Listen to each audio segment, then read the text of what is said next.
আসসালামু আলাইকুম রহমতুল্লাহ।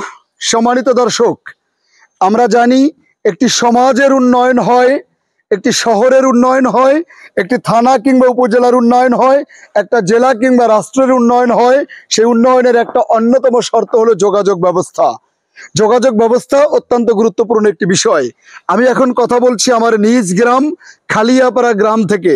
আপনারা যদি একটু দেখেন, আমার এই গ্রামের একদম প্রাইমারি স্কুল থেকে শুরু করে নিয়ে উল্লাপাড়া রেলওয়ে স্টেশন পর্যন্ত, মানে রাস্তা এত ভাঙা, এত খারাপ, এত বেহাল দশা, এত ভয়ঙ্কর অবস্থা যে এই রাস্তা দিয়ে সত্যিকার অর্থে, যে আপনারা একটু যদি এদিকে দেখেন, এদিক দিয়ে দেখেন, যে এই রাস্তা দিয়ে সত্যিকার অর্থে চলাচল করা মানুষ হিসেবে খুবই দুঃসাধ্য।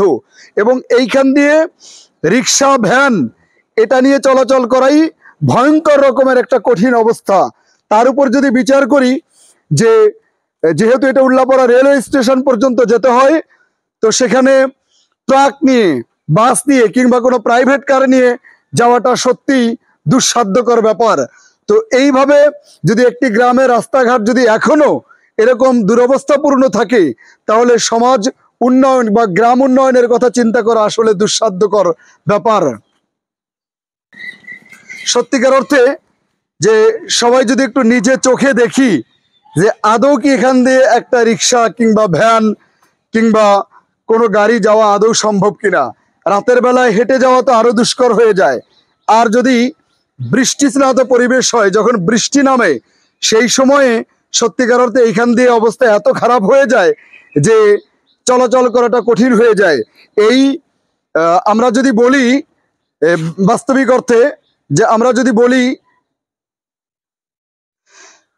আমরা জানি যে এই খালিয়াপাড়া গ্রামের আশেপাশে বজরাপুর, মন্ডলজানি, চাঁদপুর, এই বৃহৎ অংশের মানুষ, হাজার হাজার মানুষ এই রাস্তা দিয়ে চলাফেরা করে।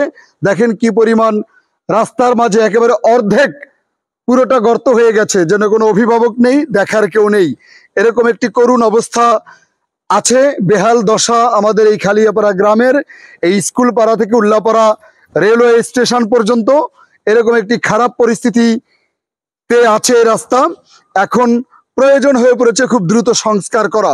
আমি ঊর্ধ্বতম কর্তৃপক্ষের দৃষ্টি আকর্ষণ করছি যে আপনারা সরজমিনে তদন্ত করুন এবং একটি গ্রামের হাজার হাজার মানুষ কি পরিমাণ বিপদে আছে, তারা দিনে কিংবা রাতে কোনো প্রেক্ষাপটে কোনো সময়ে তারা চলাচল করতে পারছে না, তারা গাড়ি নিয়ে যাতায়াত করতে পারছে না।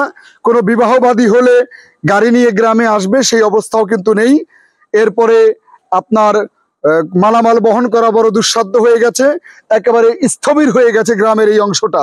বিধায় কর্তৃপক্ষের দৃষ্টি আকর্ষণ করছি যে আপনারা সরেজমিনে তদন্ত করার মাধ্যম দিয়ে এই রাস্তাটা দ্রুত মেরামত করা হবে।